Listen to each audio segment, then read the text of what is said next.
పాపం పిల్లలు నిరుద్యోగ యువకుల తల్లిదండ్రులు బయట ఎదురు చూస్తూ ఉన్నారు. హౌస్ ఉంది కాబట్టి as a matter of respect to the house, సాంప్రదాయాలు తెలిసిన వాళ్ళం కాబట్టి, మర్యాద కాబట్టి.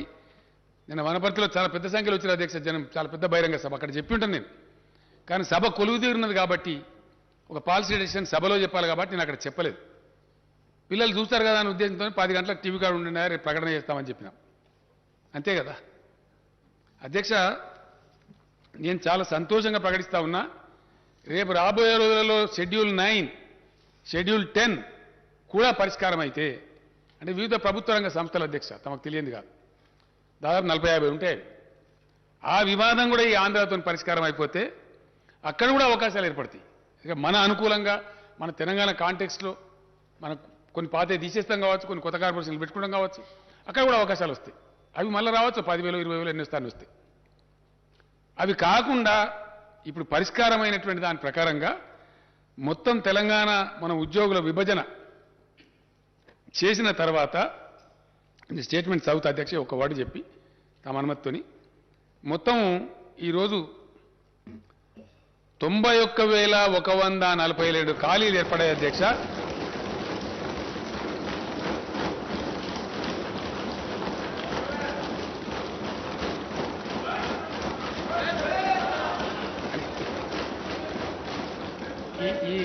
ఈ 91,142 ఉద్యోగాలకు ఈ రోజు నుంచే మొత్తం నోటిఫై చేసేస్తారు అధ్యక్ష,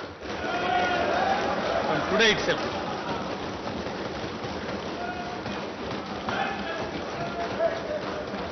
ఇందులో అధ్యక్ష,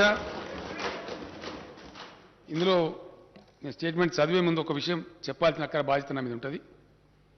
ఇందులో అధ్యక్ష, గతంలో హైకోర్టు పోయి ఏవైతే కాంట్రాక్టు ఉద్యోగస్తుల పొట్టలు నింపాలని మానవీయ కోణంలో మేము రెగ్యులరైజేషన్ ప్రతిపాదించినామో, అవి 11,103 మంది ఉన్నారు అధ్యక్ష పిల్లలు. ఇక వాళ్ళ ఏజ్ అయిపోతా ఉంది పాపం. వాళ్ళకి ఏదో ఉద్యోగం కదా పర్మనెంట్గా ఆపోతుందని ఆశతో జాయిన్ అయినారు, సర్వీస్ పాపం ఏజ్ అయిపోతా ఉంది. వాళ్ళు మొదలేస్తే ఇప్పుడు పాపం వాళ్ళు బదారణ పడతారు, అర్ధాకలతో పనిచేస్తున్నారు.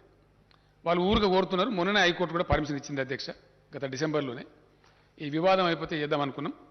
ఈరోజు నేను అధికారికంగా ప్రకటిస్తా ఉన్నా, ఇందులో 11,103 కాంట్రాక్టు ఉద్యోగులందరినీ కూడా రెగ్యులరైజ్ చేస్తా ఉన్నాం అధ్యక్ష.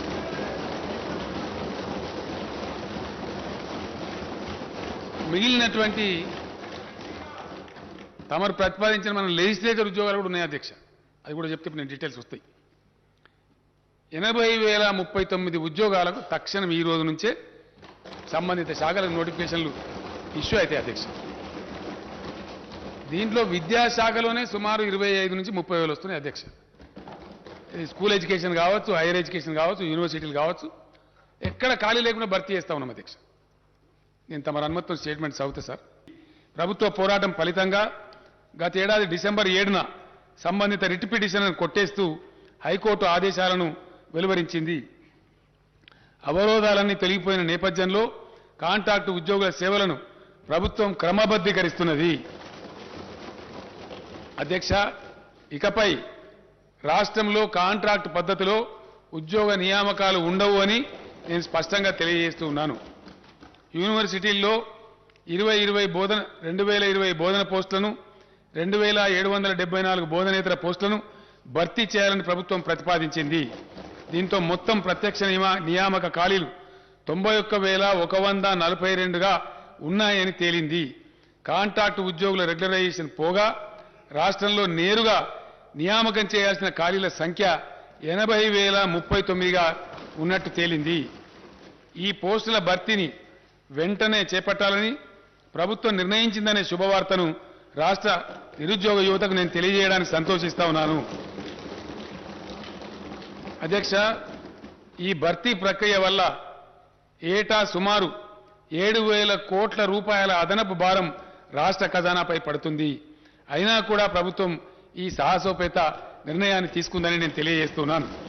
ఇక నుంచి అధ్యక్ష, ప్రభుత్వ ఉద్యోగంలో ఉండేటువంటి ఖాళీలు, వీటి మీద రకరకాల అపోహలు, ఇష్టం వచ్చిన స్టేట్మెంట్లు, ఎవరు పడితే వాళ్ళు ఇవ్వటం అంతా జరుగుతూ ఉంది.